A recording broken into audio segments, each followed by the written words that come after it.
Bendungan Sepaku Semoy di Kabupaten Penajam Pasir Utara, Provinsi Kalimantan Timur akan diimpounding atau diisi air pada April 2023 mendatang. Informasi tersebut disampaikan Direktur Jenderal Sumber Daya Air Kementerian PUPR dan Perumahan Rakyat Jarod Widyoko usai konferensi pers antisipasi menghadapi musim kemarau dan bencana, tepatnya di Jakarta. Bendungan Sepaku Semoy kurang lebih April, tapi saya harapkan sebelum itu sudah diimpounding, ungkap Jarod. Jika impounding telah dilakukan, maka air sudah naik dan dapat dimanfaatkan.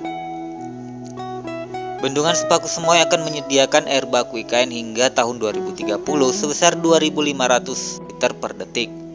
Rinciannya 2.000 liter per detik untuk memenuhi kebutuhan air baku di IKN dan 500 liter per detik untuk kota Balikpapan.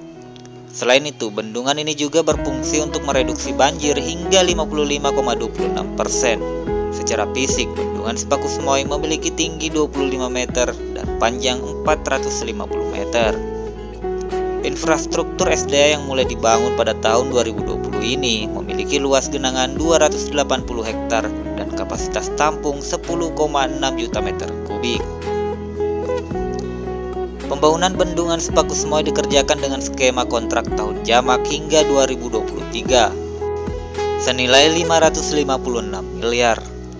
Kontraktor pelaksananya ada 3 dengan membentuk kerjasama operasi, yakni PT Berantas Abipraya, PT Sanca, dan PT BRP.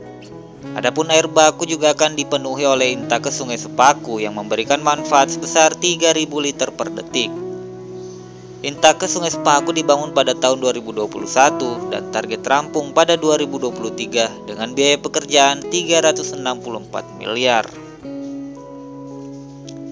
Sebelumnya juga Menteri PUPR telah mengumpulkan banyak profesor membahas terkait air bersih di IKN. Basuki Hadimulyono meminta masukan kepada 45 guru besar dari 10 perguruan tinggi di Indonesia soal penyediaan air baku di Ibu Kota Nusantara di University Club UGM. Beberapa guru besar tersebut berasal dari kampus UGM, UI, dan ITB, serta beberapa perguruan tinggi lainnya. Basuki mengatakan penyediaan sumber air baku di IKN sangat terbatas, sehingga dikembangkan beberapa sumber air baku dengan mengidentifikasi lokasi pembangunan embung. Menurutnya, pengelolaan sumber air baku dan pengelolaan hutan harus dikelola seefektif mungkin untuk kelancaran drainase dan manajemennya.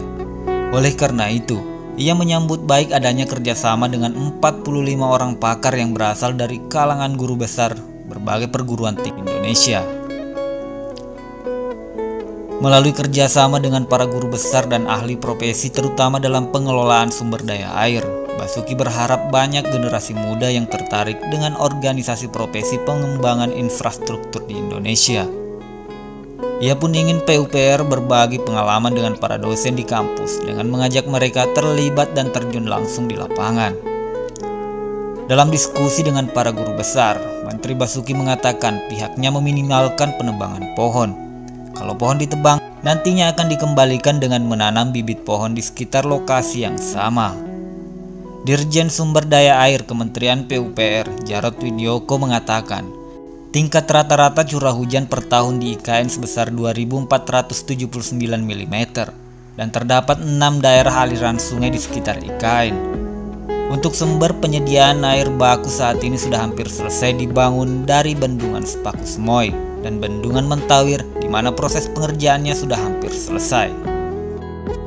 Direktorat Jenderal Cipta Karya PUPR Danis Hidayat mengatakan alasan pemindahan ibu kota negara dalam rangka melakukan pemerataan ekonomi dengan pemindahan pusat ekonomi yang berada di Pulau Jawa bergeser ke tengah dan timur Indonesia.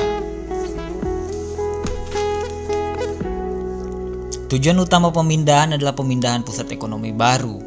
Nantinya IKN sebagai ibu kota berkelanjutan, penggerak ekonomi Indonesia di masa depan dan simbol identitas nasional, kata Danis Hidayat.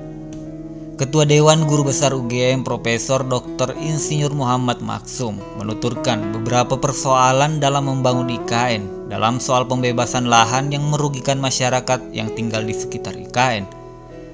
Ia menyebutkan ada beberapa petani transmigran yang dibebaskan lahannya oleh pengembang tanpa mendapat ganti rugi yang layak. Mendengar hal itu, Menteri mengakui ada 700 hektar lahan di sekitar IKN yang masih bermasalah dan saat ini tengah dalam proses sengketa pembebasan lahan.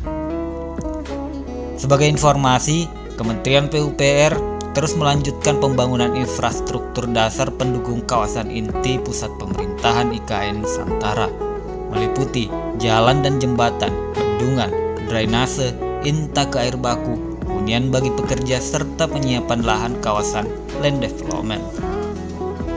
Pembangunan infrastruktur IKN Nusantara dilaksanakan secara bertahap dengan mengusung konsep Future Smart Forest City of Indonesia, sehingga tetap memperhatikan aspek lingkungan.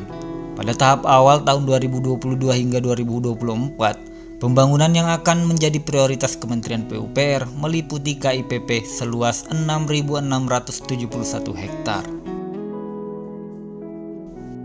Sebagai upaya penyediaan air baku di kawasan IKN Nusantara, Kementerian PUPR telah melaksanakan pembangunan intake sepaku berkapasitas 3.000 liter per detik. Kepala Balai Wilayah Sungai Kalimantan Zonasi 4 Harya Muldianto mengatakan, intake sungai sepaku ini dibangun dengan konsep bendung gerak atau Obermeyer dan memiliki lebar bendungan 117,2 meter serta tinggi bendung 2,3 meter. Intake sungai sepaku untuk menyediakan air baku sebesar 3.000 liter per detik. Adapun pekerjaan meliputi tubuh bendungan, dinding bendungan, feeder canal, kantor lumpur, dinding hilir dan hulu, pekerjaan apron, kolam olak, serta pekerjaan building information modeling. Sesuai instruksi Menteri Basuki, pembangunan intake sungai sepaku juga dipercepat supaya dapat segera memenuhi penyediaan air baku di IKN Nusantara.